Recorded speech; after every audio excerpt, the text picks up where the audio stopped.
welcome back to the Real Wealth Solutions podcast. I am one of your hosts, Greg Scully. Joining me today, as always, or mostly at least, is Darren Light. Good morning, Darren. Good morning. Glad to be here. Awesome. I'm glad you could make it. We're going to do a little quick hit, maybe 20-minute, 25-minute episode today about starting a meetup. So this is something that we did fairly recently. How far are we into it? We're April, May, June, July. We are 16 months in. Oh, really? Yeah, really. Oh, wow. I didn't realize that. Okay. I thought it was a lot shorter than that. In any case, this is something that's actually very easy to do, that is very valuable to the community. It's very valuable to us personally. And, 16 months ago, we've actually accomplished quite a bit in that time. So when we started, we weren't nearly as far along as we are now in our, investment careers and just knowledge base. So we thought we'd just kind of line out the steps and thought process of starting a meetup. Darren, has a little bit more experience with that, and we could talk about some of the things that we've done. But part of it is just to get out there to people that are maybe new or have some experience and have just, thought about doing the meetup thing, and for one reason or another shied away. Maybe this will help dispel some of the fears or difficulties surrounding it. It's actually we don't find it incredibly time consuming now that we're into it for a little bit. And we look forward to it. So, Darren, I mean, you actually got ours started up. What were, your first steps? Taking it back all the way to the beginning, what was in my mind was I'll just go ahead and give him props. I was listening to Adam Adams, one of his podcasts where he was a guest, and at the time he had the 8th largest meetup in the world, which blows my mind if you think about it, all surrounding multifamily. He's just located in Colorado. And I just knew after listening to a few of his podcasts that he was an expert. And one of the things he said is, in order to add value and or create opportunity for yourself, start a meetup. That I'm like, I had that intent in my mind. I knew there was not one specifically catered to multifamily in Johnson City. We knew that there was one regular RIA meetup in Kingsport, part of the Tri-Cities area that we're investing in mostly. So, I went straight to meetup.com, created a group on there, and then created the same page on Facebook. And we share it to LinkedIn. I think you also have the same ability through meetup.com to share it to like Twitter. There may be one more that you can share it to, but and so we also made an effort or made a conscious decision early on to meet more frequently, which was one of the differentiators that he spoke to about how you could stand out a little bit more. And I don't know that we actually stand out a little bit more because we don't have a very competitive, huge market where we are. Like there might be 5 or 6 meetups in some of these larger MSAs, but I do think that provides for more opportunity. And it also provides, when you have a new person come, when you make a connection, you may not go have coffee or a drink with this person after you meet them for the first time, but because you meet more frequently, you see them more frequently, and you do start building that rapport and that relationship, which eventually leads to, some offline, if you will, type relationships with that person. And that could be a person that either has capital or already has ability to get deal flow, or maybe they're totally inexperienced or whatnot, but you never know where that may lead down the road. So we met for the first 2 months. We met from March and April just to say, hey, can we handle this? Do we know what we're doing? Do people think we're crazy? Will people come? And then in April, after we had the second monthly in April, we went bi-weekly from that point moving forward. Yep. Go ahead. Oh, I just said, yep. And one of the things that, you have to decide is obviously the location where you're going to host the meeting. So I had frequented a restaurant in the Johnson City area, and gotten to know the owner, gotten to know the staff there a little bit, and I just got her ear one day and said, "Hey, we're thinking about, would you be open to us hosting this event here? And would you want to charge us?" So I was just throwing it out there. If not, I would encourage everyone that attends to at least buy food and drink from you, and pretty much everyone that attends does do that. And I think it's been very beneficial for them as an establishment, a local establishment, and they love seeing us there. We've created a great relationship with them. They're more like family to us now, and I think they would say the same. And so we don't charge for the meeting. There are some meeting hosts around the country that do charge. There's a psychological thing there where people, if they know they can come for free, they may not come every time. But if they know they have to pay whatever, $5, $10, maybe $20, they think they're getting more literally for their money, but the value they get in return. That's why some people charge, because it does keep people coming because they think they're getting a value. We don't, we average, I'd say 10 to 15 people basically every week we have it, but we've had upwards of 25 a few times as well. But yeah, I'm kind of going all around the place to open this up, but Yeah, well, let's review that a little bit. So meetup.com, that's where it got started. It's a free site, or are you into this for like $5 or something? For about, I think for a year membership to do everything you really want to do, it's like $85. And so I pay that. And it's just like most social media platforms. You set up a description, some kind of profile or something. It gets searchable in their database, because we've seen people come to the meeting, new faces, like, "Hey, how'd you find us?" And they're like, "Yeah, meetup.com." Yeah, actually, I may be incorrect. I think meetup.com, that account is free. I think I was thinking about my Zoom account, but I'll double check on that. It's low cost. I mean, it can be virtually no cost. You could skip the meetup.com and go straight to Facebook for free and try and get it. But meetup.com is a pretty good resource for people to find it more organically. And then, going to Sabori's is the name of the restaurant where you go to. It's a nice win for us. It's a great win for them, because I think we kind of approached them and like, "Hey, what's an off night for you guys?" Ours is on Tuesday nights. So this is like a gap that they had in their dining room anyway.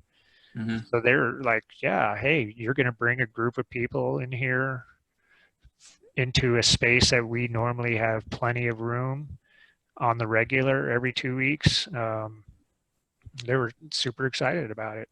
Yeah, correct. It's worked out well. It is, if available, we do recommend getting your own room. We have like this little front room. It doesn't have doors or anything, but it's kind of a separate space from their main dining room. One time we did get lumped into their main dining room for a little bit of a scheduling conflict, and it actually ended up being, a fairly large turnout that time. And it was a little difficult to stand up and do a presentation while somebody's next to you is celebrating, their 16th birthday or something like that. Yeah. So if you can get a separate space, it's nice. I mean, and back to, like, we've been to the Knoxville RIA group. I mean, there's 100 or more people there pretty regularly. Yep. And then some other ones, this is specific to Knoxville again, we're at restaurants where they did have like a plate charge or something. Mm-hmm. So, just be prepared. Whoever you're going to approach, they may say, "Yeah, you can use our room, but we're going to put out a small spread, and it's going to cost $20 per person or something like that." Right. But that's nice if you got food available. People are off. You're often doing this after or right after closing hours for people getting off work. So definitely having some food available will just help people. Be fed and be engaged. Right. What's a good time frame for the whole event? Ours we start at like 6:30. The structure is very basic. We get there about 6. We chit chat. if we have a presentation prepared, we try and get that started by 6:45. Our presentations are pretty low key, very low tech. We don't do like PowerPoint stuff projected to the wall. We certainly could. We have had guests that have done that, which is awesome. But I just want to emphasize that this doesn't have to be anything really extravagant. You're really just providing value and a room for people to get together. And Yeah, there's only so much you could do on Facebook. Eventually you have to go talk to these people. And, right. I want to comment on what you just said. I think, we've had one guest that did that, and we will probably have more in the future, that did a projector, and it was very successful because it was about underwriting, basic underwriting, and selecting markets and things like that. But I think that I like the way we're just very casual, and we try to make because we've had regular attendees now for so long, our meetings are very interactive, and we encourage interactiveness. We encourage comments and questions along as we go. We don't just stand up there, read from an agenda of what we want to talk about, and then no one says anything, because that to me is not providing value. And I think because we have our guard down and we do have that interaction, I think a new person, most new people, when they come in and they see that, they sense that, like, oh man, this group is fun, they get along, and they're free to voice their opinion or ask questions. I like that. And so I think that is a big appeal for our meeting. And another thing I'll say in regards to that is we have people that drive from Asheville an hour and 15 minutes every time we have a meeting. And we have a guy that drives from Knoxville, hour and 45 minutes every time we have a meeting. And we've had groups that drive from those places. And we have people now that are coming from Virginia, hour and a half to 2 hours. So obviously we're doing something right. And, one of the next points that Greg may touch on as well is expert knowledge is not necessary, but we're authentic in what we are offering. And we may not have all the answers, but one thing sometimes people have a tendency to do is like, oh man, I'm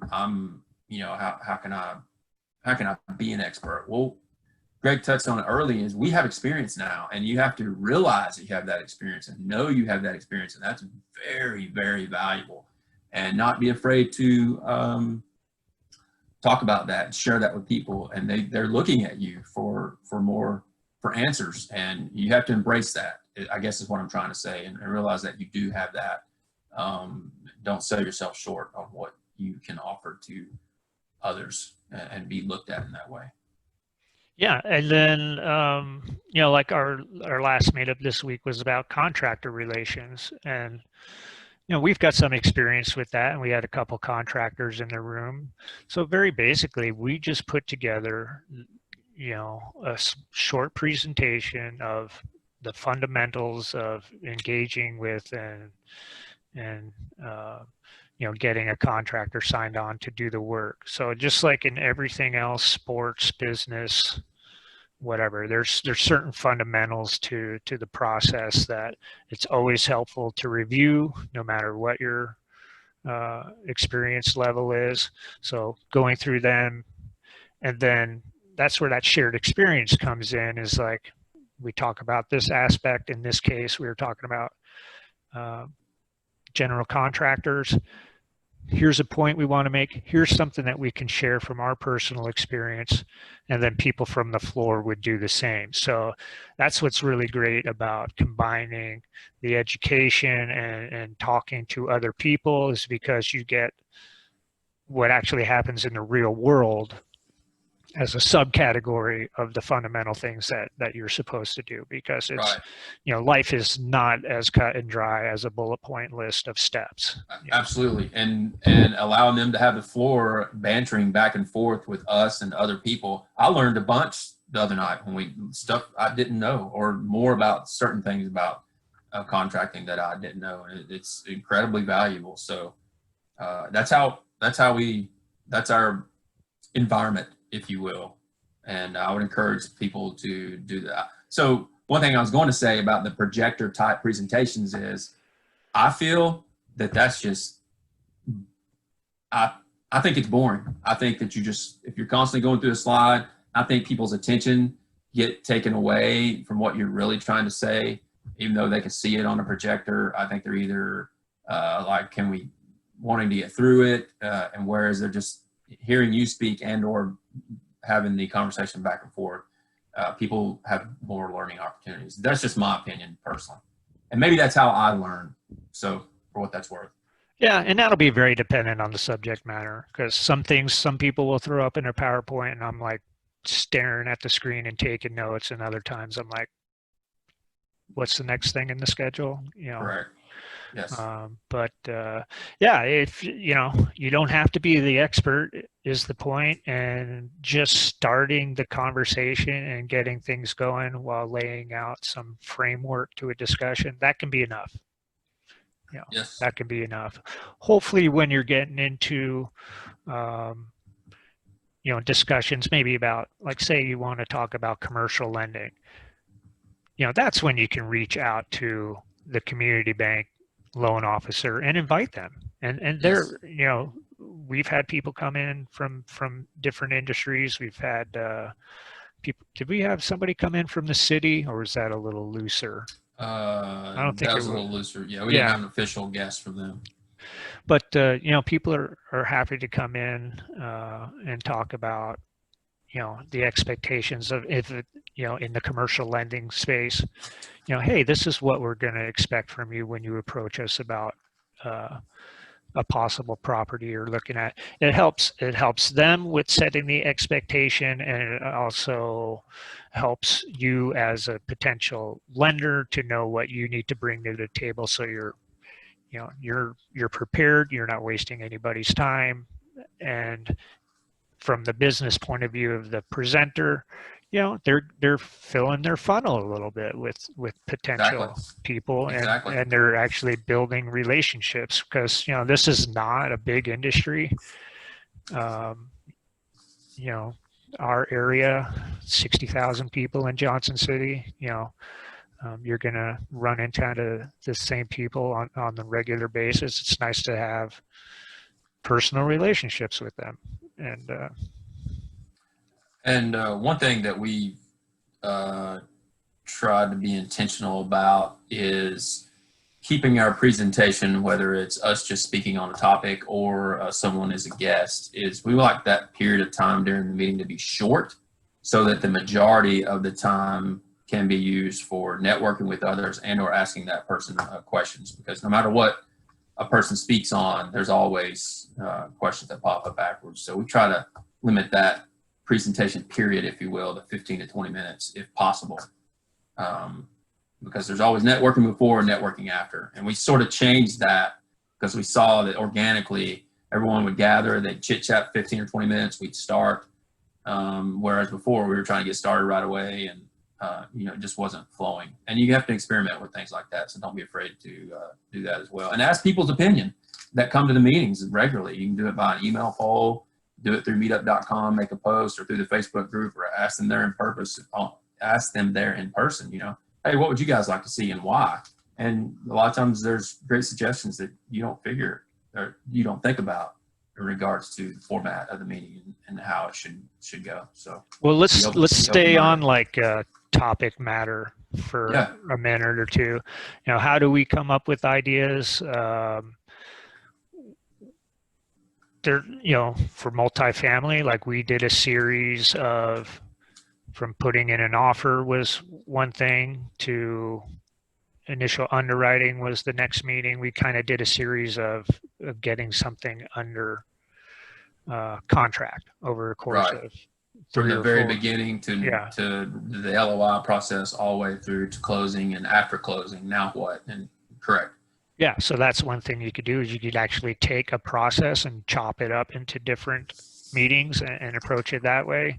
You certainly don't want to do that as a 20 meeting series, but you can have a 3 or 4 week or 3 or 4 meeting series that splits up one larger concept into more bite-sized concepts.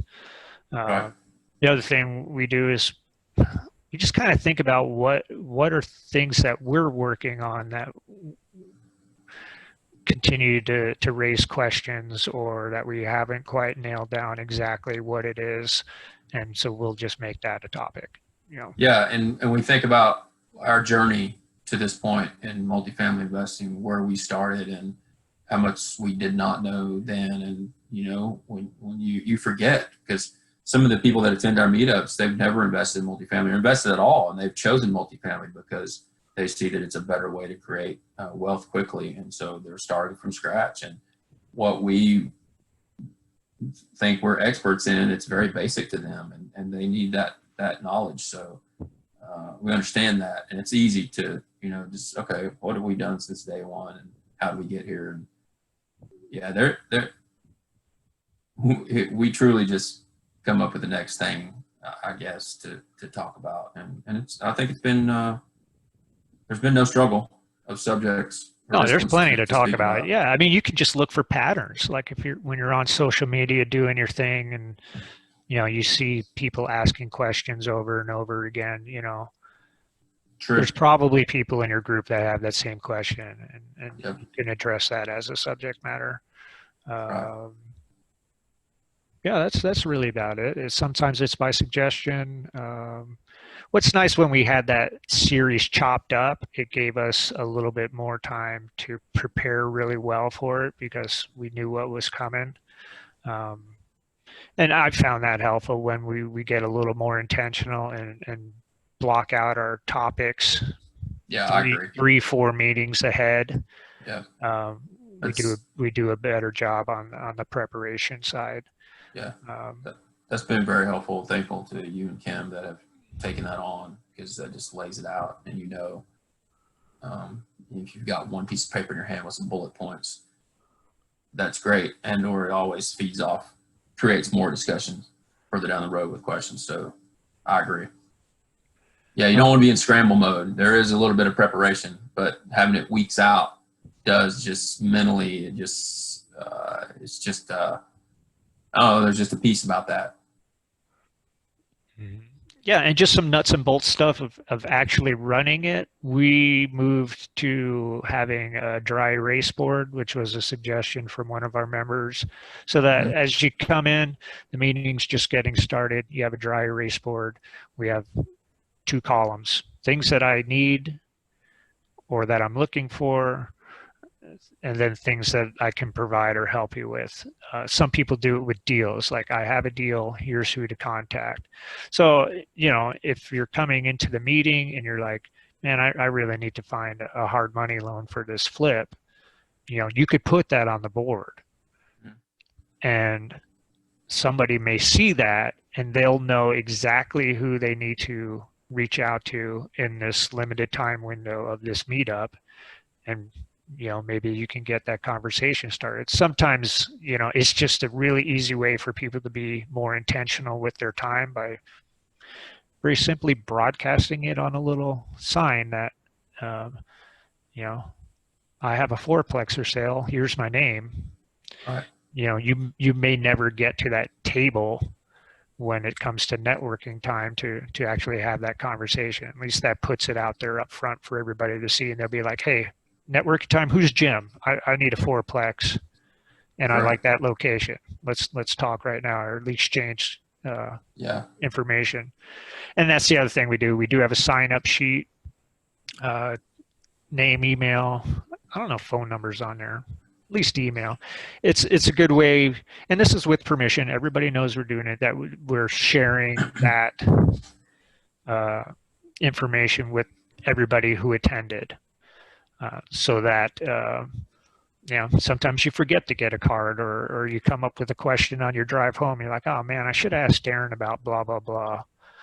You know, we'll post that privately we'll send that in an email to the members that came to that meeting in case they need to follow up with another attendee. Do we use those emails just for exchange from within the group, or does Real Wealth Solutions use those emails to send out our newsletter as well? Oh, I think we do send them to our newsletter. Okay. There's another little advantage of that, you know, is they get our newsletter monthly. We're doing it monthly now. Yep. I think so. Yeah. And because you never know, and it also provides more credibility for you, this particular example I'm talking about. And you never know down the road, these people are like, oh my gosh, Grant and Darren really have it going on. They know what they're doing. You got this newsletter. Here's what they're doing currently. Here's the assets they're running. And this person may come into some capital and want to invest with you down the road. So it's just an example of what can happen. Or they may be able to add value in another way, an expertise that they haven't talked about in a meeting, but may, contact you behind closed doors, say, hey, I'm really good at this, or I have a buddy who sells insurance, whatever it is. You never know where that. And another thing we've started to do, or we'll do basically upon request, but I think Kim has now started doing it more as a discipline, is like we have notes that we go from, that we talk from during a meeting, just Greg and I, or one or both. Then instead of someone having to take notes during the meeting, she will post that to our Facebook group. I think you can do that in meetup.com as well, but she'll post to the Facebook group so they can pull them down. Or if they didn't attend, they can also pull them down as well. Yeah. Like a lot of times resources from the internet will be discussed or something. So Kim we'll write those down and put those links in a kind of like show notes to a podcast almost. It's like, hey, here's what we talked about. Here are the resources that were discussed. And like, for example, this general contractor meeting we had, I found a couple of articles and simplified those down to what became our notes for leading the discussion. So what we ended up doing with the notes is we linked them back to the article, the larger piece that I pulled our discussion notes from. Oh, that's great. So, and it was a bigger pockets article. So that's really about it. I mean, it's not difficult. It's not super time consuming to get started. You do have to do this consistently for it to be successful, and that includes, keeping up with the social media side of it to make sure people are aware of it and that it's happening, and you'll see some ebb and flow in attendance. We've certainly seen that with the COVID thing, and the little sidebar here is that. Some of these are turning virtual only and are happening regularly. So, if you choose to go that route, you can actually pull from potentially a much larger area by just having virtual meetups. Right. I think people have found that value during COVID and realized that, hey, and I've been on a couple I've been on a couple meetups with people around the country, and there's people from all over that are attending, and they may be acquaintances or maybe not, but I think that's going to be a norm moving forward, no matter what happens with getting back to normal, if you will. Yeah, because it's a neat. First of all, they could be recorded, so if there is any kind of presentation, they just watch the recording and they can see the PowerPoint or whatever was presented. So. But I do like and believe there's more value in meeting in person if you can. Yeah. You can always make a connection virtually, but I think people learn when they hear our stories and hear our experiences face to face instead of watching like a podcast or a YouTube video or whatnot. And maybe it depends on. I mean, what's awesome is like seeing these people actually do business together, because we've seen our property manager has had some good introductions through it. We've had investors that have wholesale deals to each other, or have bought mobile homes in parks to flip, and general contractors have ended up building decks for people that have attended. So like-minded people, they get a chance to get together and and do business. I agree.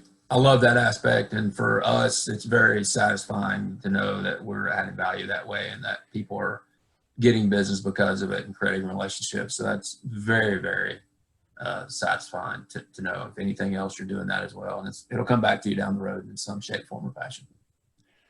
All right.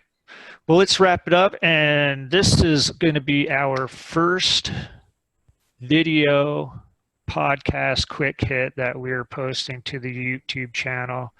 I combed my hair and everything. Uh-oh. YouTubers, look out. So we haven't done it yet because we wanted to get a little better at talking without okay, pause, we'll edit this out later. So this one's going to roll just as is with all the hairs out of place and everything. So I think we're good. Yeah, so, good job. All right. Take us out with the official outro, Darren. All right, the official outro is thank you for joining Greg and I for the Real Wealth Solutions Quick Hit podcast, first on YouTube. We hope y'all have a great day. All right. See y'all later.